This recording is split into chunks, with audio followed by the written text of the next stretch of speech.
What's going on, people? Happy Tuesday. I'm done with this job, that job, and that job, so we're done. Next stage is actually moving equipment back to the shop. Here I am. It's really cold out. It's 8 degrees. So somebody commented below for a minute and then disappear.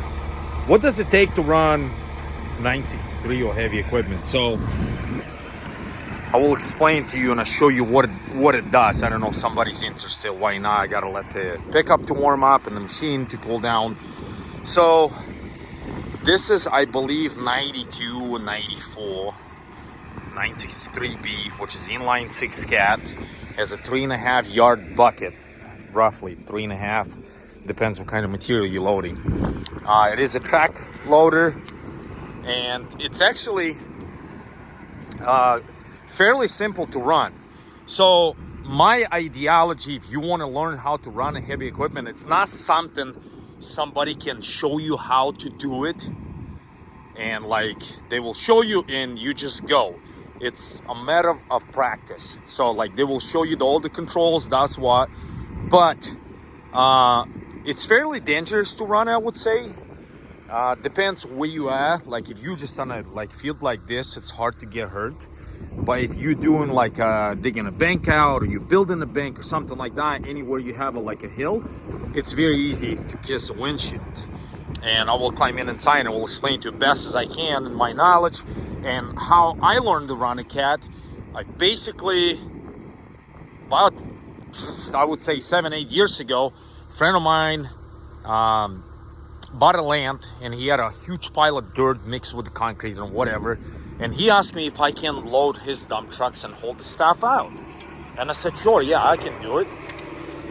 So I got the job. I don't even remember what it paid or even if I charge him anything.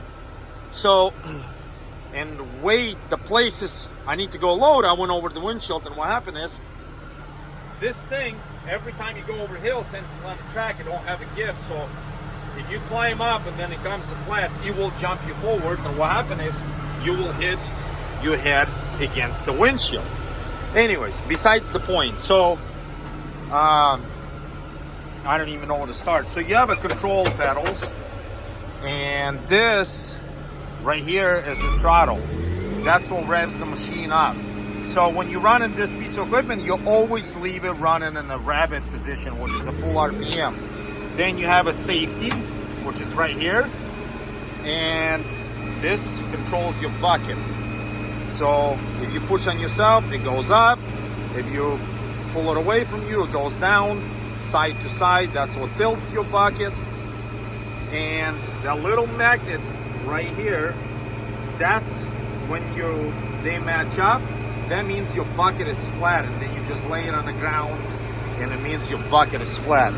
This is auxiliary. It is for, let me turn the heater down.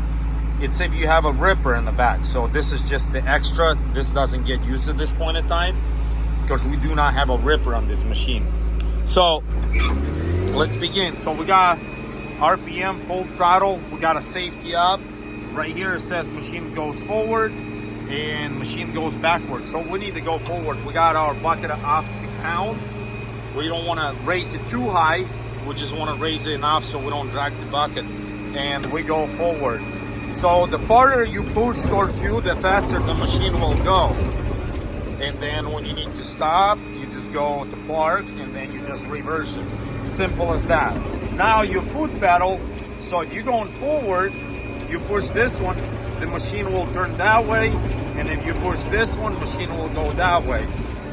Some of you guys are gonna ask, what is this? This is a brake, which on this typical machine, this is kind of like emergency brake. If something happens off guard and you can't react or you panic, you always can slam on that. But usually that's never get used. So you go left, you go right, and forward and reverse.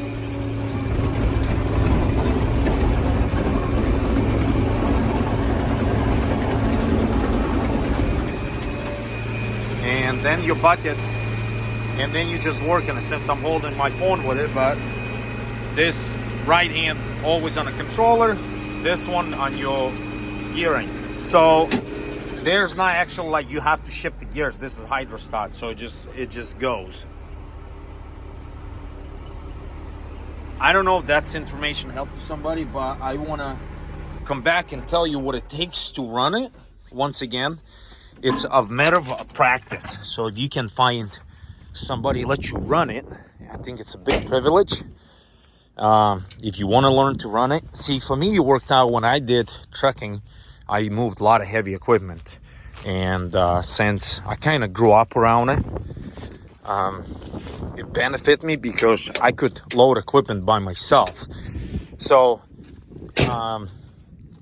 when you run this piece of equipment, of any construction piece of equipment, they are fairly dangerous. You can get hurt, especially if you work around the people, obviously. But if you do it like I do right now by myself, there's nobody around me. You have to watch what you're doing, especially when you're working along the creek. You kind of got to understand the machine and the dirt in the same time. And when you're loading a trucks, you never pick the bucket up, clear up, and then you want to turn, because if that stuff is really in your bucket, it can tip the machine over. And if you need to transfer dirt from point A to point B, I can hear the geese someplace. From point A to point B, you want to keep your bucket low as possible to the ground, and at the same time not to drag it on the ground. So this magnet right here gets matched up with that. That will put your bucket flat. So if you need to scoop something up, that's how you know when is your bucket flat. After a while, you kind of, without looking at that thing, I mean, I still do, but it's basically goes by the field. It's not something, in my opinion, it's not something you can go to school or somebody like can teach you and you just get on and go. It's a matter of practice and of hours. Like, you have to screw things up. And if you want to, once again, if you want to start to operate this piece of equipment, the best time to do it is actually in a soft dirt. That way you kind of get a feel of it, how it works. So hopefully this information helps somebody.